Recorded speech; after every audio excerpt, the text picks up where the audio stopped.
Right, you're watching TVC Breakfast. Let's get into another story now we're following. And art is universal and creativity drives it.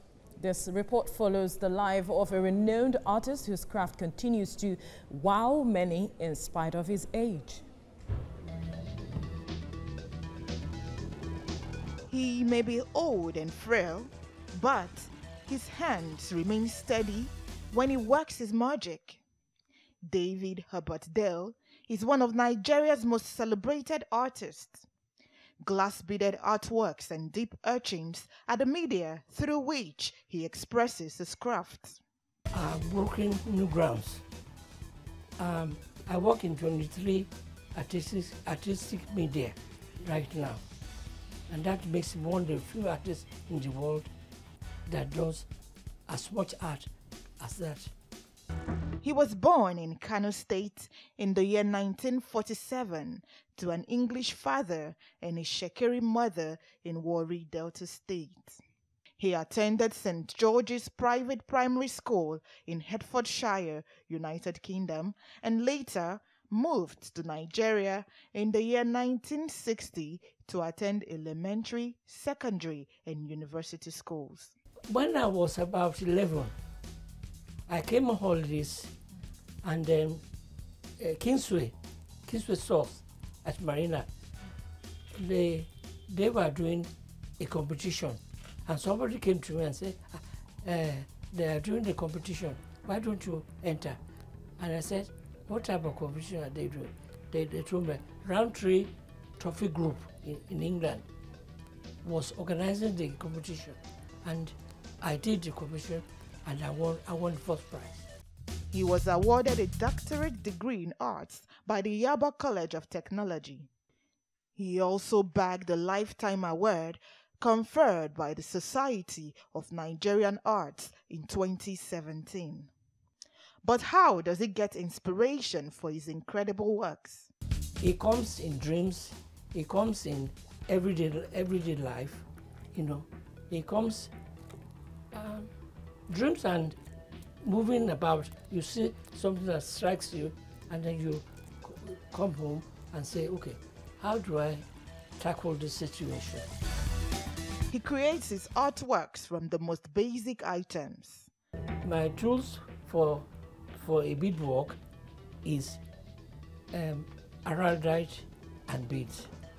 My tools for watercolor and charcoal is charcoal and watercolor. My tools for deep etching is araldite poured on the surface and etched through. David has held many art exhibitions in and outside the country. He now devotes most of his time to commission works on different art genres. He commends Nigerian artists who continue to break new grounds despite the challenges confronting them. We have to thank Nigerian artists for their hard work and perseverance. It's here we don't manufacture anything that the artists would use, but they have persevered, they have toiled, and I mean I praise them. They become what is supposed to be for them.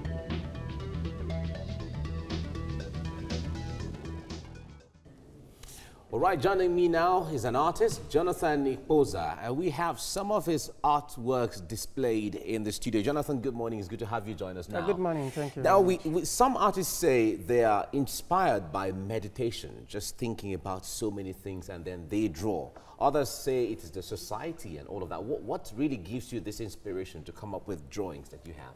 I believe my inspiration is drawn from every aspect of life experience generally.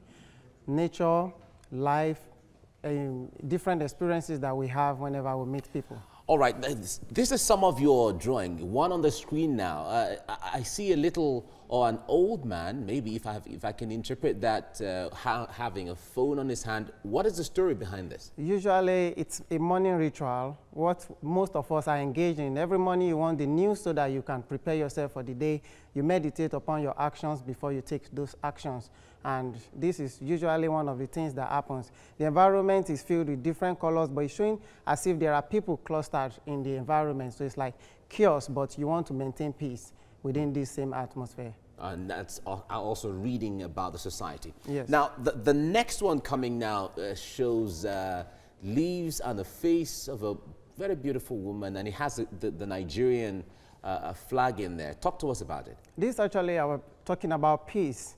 You know, the face is having a little red, which depicts violence, but majorly within the Nigerian coat of arms, you still see white as a color that represents peace. And in the flag that is related to our mouth, you also see a white handkerchief, which usually in wartime, when you raise such handkerchief, it means peace. So beauty is peace, like you see the butterfly representing beauty. And there's a lantern on the knit there. Is that a lantern? Yeah, it's majorly illumination, you know. The title is meditation. Within that meditative mind, there should be illumination so that one is brighter and lighter. Whenever you want to take an action, you take the right action. In all, what is the story now? Is it that Nigeria, there's peace, or there should be peace in Nigeria, or what? There is relative peace in Nigeria, and it's encouraged that that peace should be it should be spread, be much encouraged. All right, now there's this lady that it looks like she's thinking about her man or something. Yes. Now talk to us about it. It's actually about beauty too, as related to the nature. But if you see on her earring is a newspaper, it's a use of newspaper. Yes, I was going to ask you about. And on the newspaper, you see 190 million naira. And this is representing the kind of economic event that is happening in the art industry. You see where some artists are selling into millions, some other artists are crawling within a little dollar just to succeed. And within this, all the artists are still enduring and trying to keep going. Now, even beyond this newspaper, some other works that you have lots of the use of newspaper. What's the idea behind the use of newspapers? Majorly, I'm inspired by daily news. Okay. So the events that is taking place around us and around me as an artist, I always want to portray them in my work. All right, there's this other one. Okay, fine. This young lady here has her faces with newspaper. And what is the story behind this? These beautiful colors here. If you see in front of her, you see those flying piece of paper.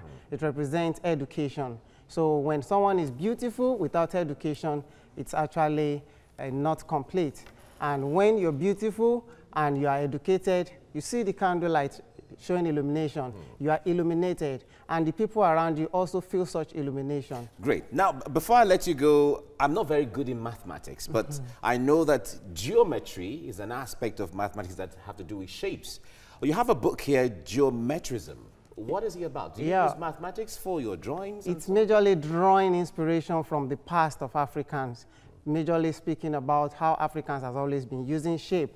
And in my exhibition in Terraculture, which this exhibition was launched, is to express how Nigerians can also use their own inborn ability to also show the world that we too can offer arts that are very durable.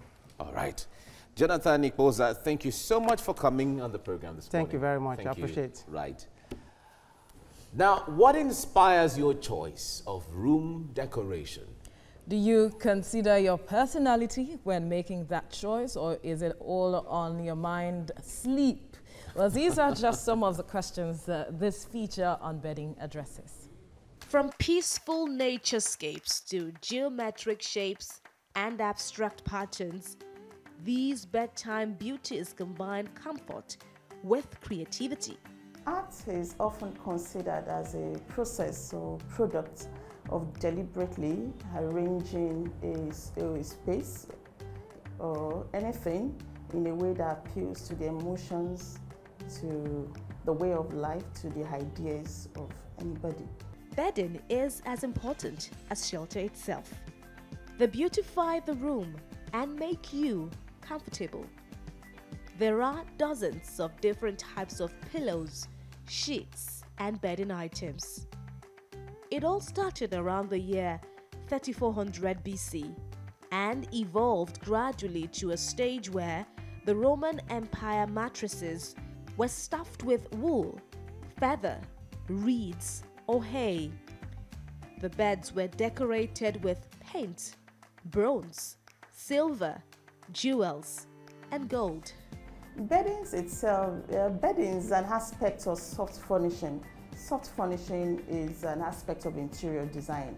But beddings, it's how you add color and color to a home in the sense of how the kind of fabric, the kind of textile, the quality of the textile you use, the aesthetic, how aesthetic wise it looks.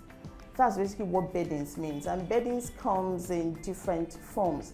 Like you have your duvet, you have your bed sheets, you have your pillows. Basically, softies, something that has to do with textile.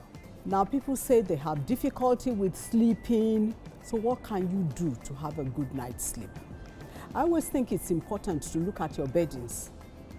Pick what interests you, what makes you feel like going to bed. Because there is visual art, which is what the artists do and you just put on your wall.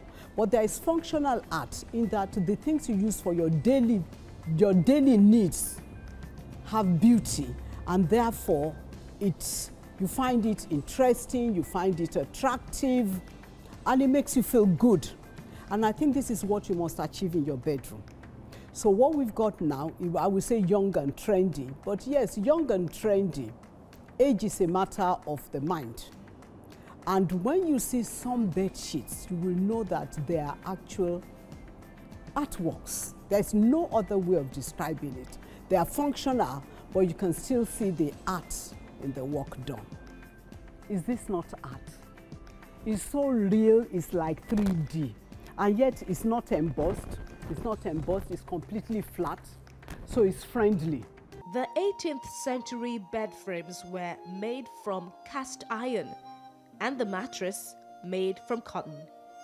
Over time, there were improvements, and now we have bed covers, coverlets, bedspreads, pillows, pillowcases, duvet, quilt, and lots more, which now come in various sizes and colors. Some colorful, embroidered, patterned, or beaded, which all brighten up the room to your satisfaction when properly combined. Well, joining us in the studio is Creative Director of 528 Interiors, Funto Iboye. Thank you for joining us. Thank you for now, having for me, all I look for is comfort. But then I'm sure there are major things you consider when designing a bedroom. Yeah, I think really the most important thing is comfort. So you really want to sleep on a bed that is soft. I mean, that's the major thing. When you feel your mattress, when you feel your bed sheet, is it soft? Is it curling? Do you just want to sleep on it? But you go to some hotels and you find out that it's as hard as a rock. The pillowcase is giving you neck pains. And so there's something called an orthopedic bed. I mean, so it also depends on your health condition. So if you usually have back pains or neck pains, you would advise. Also, there are different types. Oh of yes, beds. there are different types of mattresses. Mattresses rather. Yes, so there's the orthopedic, there's the soft, and there's the semi-hard. So semi-hard is like orthopedic, but it's not orthopedic. So it's just normal. That's the one that's common. I mean, that's the one that everybody buys majorly. Now, what do you consider when you're designing for different age groups? You know, for kids, for the elderly, and for young people? So when I'm designing for kids, I like to know what colors the kids like, because it's the colors that will make them want to stay in their room. And I think that's every parent's goal, to want to make their children go to bed on time. You know, so what colors do you like? Yellow, pink, purple. So just play around the colors that invite them, that want to make them stay in the room, and also comfort, soft. How about the elderly? And then for older people, couples majorly, colors that want to keep them in the room together. So because we find out, especially in this climate, we find out that couples most times don't really stay in the room together, really. So beddings and colors that would keep them together. So like brown, earth tones with a pop of maybe deep wine, oxblood, red. You know, those colors just draw them to just want to interact with each other in their room. But then what challenges do you face when you're sourcing materials for, for this business? Sourcing materials, especially beddings, I think is really getting the really, really soft ones, especially here. We've had issues where I had to import basically, because what they sell in the regular markets, I'm not going to call names, is the normal thread count, which is about 200. But some clients really want that hotel feel, and that is about from 500 thread counts and above, and it's hard to find that. And, you know, so what makes the difference is when you put the bed sheet in light. So if you can see through it, then it's not a high thread count, you know, and people really want that soft feel, that hotel feel. So it's really hard, and when you find it here, it's also expensive. So I think that's one major challenge. But regular beddings, I mean, you'll find it everywhere. Have you had a challenge with a client who said, no, I don't like I've not had a challenge per se. The only thing is I had to get it outside the country, so it's not. All right, so Funto Eboye, yes, thank you for your time on TVC Breakfast. Thank you so much for having me.